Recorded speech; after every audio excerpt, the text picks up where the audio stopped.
warahmatullahi wabarakatuh. Halo anak-anak kelas 3, bagaimana kabar kalian? Semoga semuanya dalam keadaan sehat walafiat. Pada kesempatan kali ini, mari kita belajar tema 1 subtema 1, yaitu tentang ciri-ciri makhluk hidup. Tahukah kamu apakah makhluk hidup itu?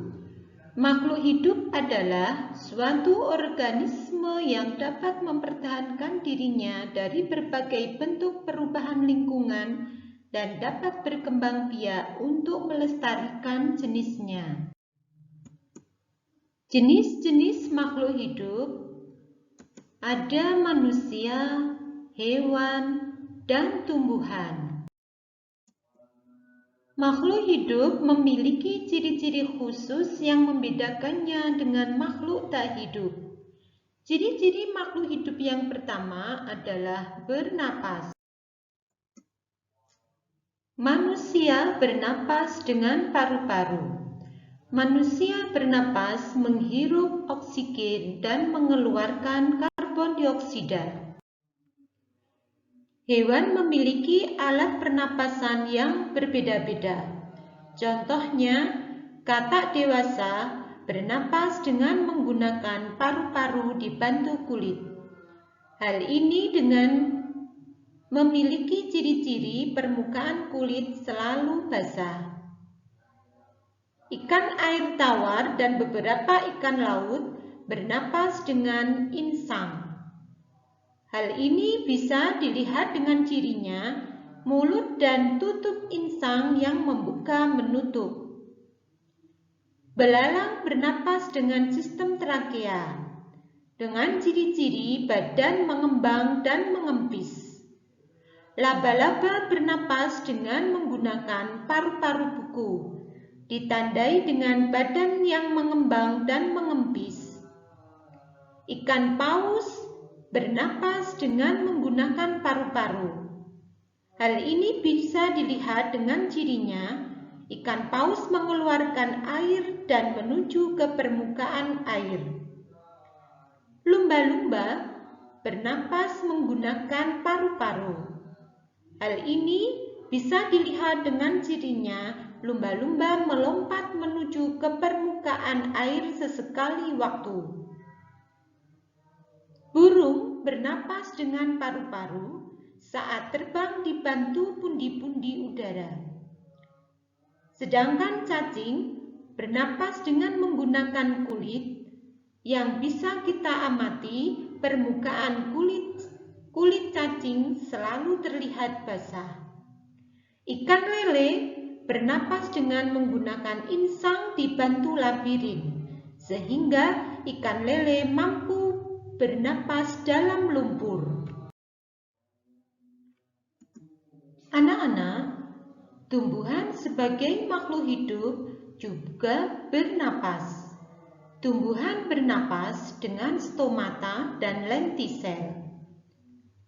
Tumbuhan bernapas juga memerlukan oksigen. Stomata disebut juga mulut daun. Sedangkan lentisel terdapat pada permukaan batang pada tumbuhan. Ciri makhluk hidup yang kedua adalah bergerak. Makhluk hidup dapat bergerak dengan cara berbeda-beda. Manusia berjalan menggunakan kaki, ikan berenang dengan sirip, cicak merayap di dinding. Manusia dan hewan dapat bergerak dan berpindah tempat, sedangkan tumbuhan tidak dapat berpindah tempat, namun tetap bergerak. Tumbuhan menggerakkan bagian-bagian tubuhnya dengan lambat. Misalnya, batang tumbuhan tertentu dapat menjalar. Contohnya tumbuhan anggur, kacang panjang, sirih, dan lain-lain. Ciri makhluk hidup yang ketiga adalah makan dan minum. Manusia perlu makan dan minum untuk mendapatkan tenaga. Manusia memerlukan tumbuhan dan hewan untuk sumber makanan. Sedangkan jenis makanan binatang sangat beragam. Ada binatang atau hewan pemakan tumbuhan yang disebut herbivora. Contohnya sapi, kambing, kelinci, dan lain-lain. Ada juga binatang pemakan daging atau yang disebut karnivora. Misalnya harimau, singa, burung elang, dan lain-lain.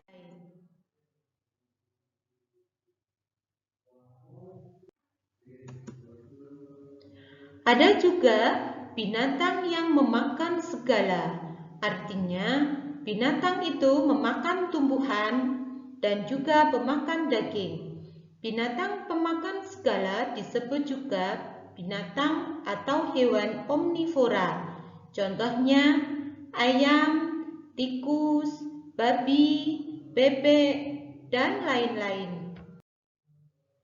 Ciri makhluk hidup berikutnya adalah tumbuh dan berkembang. Makhluk hidup tumbuh ditandai dengan bertambah tinggi, besar, dan berat tubuh. Sedangkan berkembang merupakan kegiatan sel-sel dalam membentuk fungsi khusus tubuh. Manusia tumbuh dari bayi menjadi lebih besar atau anak-anak, kemudian menjadi remaja, dan menjadi orang dewasa.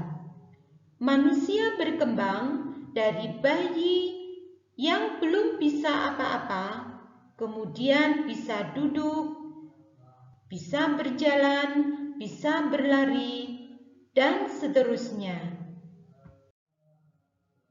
Binatang atau hewan juga mengalami pertumbuhan, misalnya pertumbuhan kambing.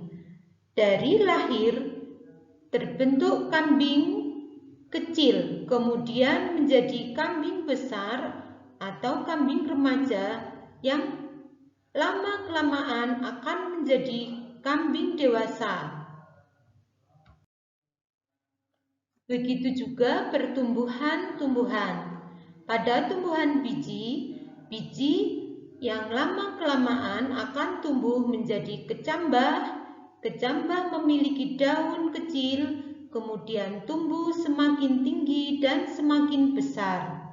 Begitu juga dengan pohon yang lainnya, dari tumbuhan yang kecil bisa bertambah tinggi dan bertambah besar.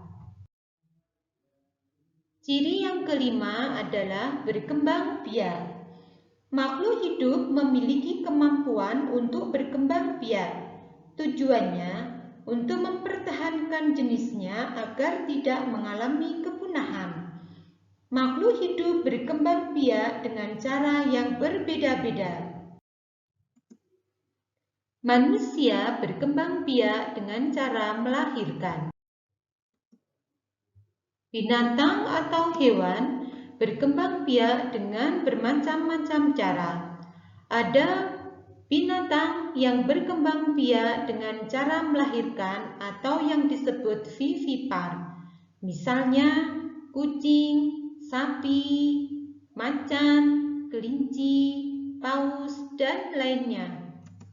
Ada juga binatang yang berkembang biak dengan bertelur. Misalnya angsa, ikan, kupu-kupu, katak, dan yang lainnya. Tumbuhan berkembang biak dengan beberapa cara, misalnya dengan biji atau dengan tunas. Biji dan tunas ini merupakan contoh berkembang biakan tumbuhan secara alami. Artinya, perkembang biakan secara alami ini tidak melalui bantuan tangan manusia. Tumbuhan yang mengalami perkembangbiakan secara alami dengan biji, contohnya padi, jagung, kacang kedelai, dan lain-lain. Sedangkan tumbuhan yang mengalami perkembangbiakan melalui tunas, misalnya pohon pisang dan yang lainnya. Ada juga perkembangbiakan alami yang melalui umbi dan akar tinggal. Ada juga perkembangbiakan tumbuhan buatan. Maksudnya, perkembangbiakan tumbuhan ini dibantu dengan tangan manusia. Misalnya cangkok. Cangkok terjadi atau bisa dilakukan pada tumbuhan yang berkayu. Misalnya pada tumbuhan jambu, buah mangga, dan lain-lain. Ada juga dengan cara stek. Stek dengan cara memotong pada batang tumbuhan lalu menancapkannya pada tanah. Misalnya pada ketela pohon, pada tanaman tebu, dan lain-lain. Ciri makhluk hidup yang keenam, peka terhadap rangsang atau yang disebut dengan iritabilitas. Contoh iritabilitas pada manusia, misalnya gerak refleks mata berkedip ketika ada debu, gerak refleks jari ketika tertusuk duri. Ketika kita tertusuk duri, maka secara langsung jari akan menghindarkan dari duri tersebut. Contoh iritabilitas pada binatang, misalnya pada binatang siput. Siput akan segera bersembunyi ketika kita sentuh, maka ia akan bersembunyi pada cangkangnya. Sedangkan contoh iritabilitas pada tumbuhan adalah pada tumbuhan putri malu. Tumbuhan putri malu akan mengatupkan daunnya bila kita sentuh. Nah, itulah anak-anak penjelasan tentang ciri-ciri makhluk hidup. Selanjutnya, tugas kalian adalah tuliskan salah satu nama binatang dan cara geraknya. Ditulis di kolom komentar di bawah video ini. Jangan lupa tulis nama panggilan dan kelas kalian. Selamat belajar. Wassalamualaikum warahmatullahi wabarakatuh.